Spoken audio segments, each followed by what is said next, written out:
Opo. Opo. Nandiyan po ba si Sir Makmak? Oo, asawa kayo, bakit? May parcel po siya. Ito po, ma'am.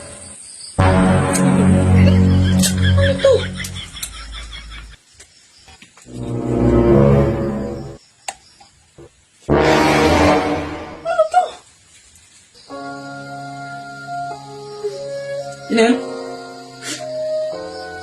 Bakla ka? Bakla! Akin nga! Sari-sari. Bakit hindi mo naman agad sinabi? Ari, pinag-iisip mo.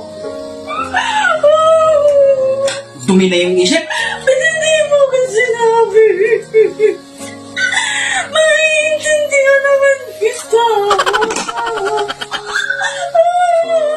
Ba't hindi mo agad sinabi? Ba't hindi mo agad sinabi? Maiintindihan naman kita kung bakla. Ulaga! Talong ang titlog yan, oh! Magtuturta ako! Ang dumi ng isip mo! Serya?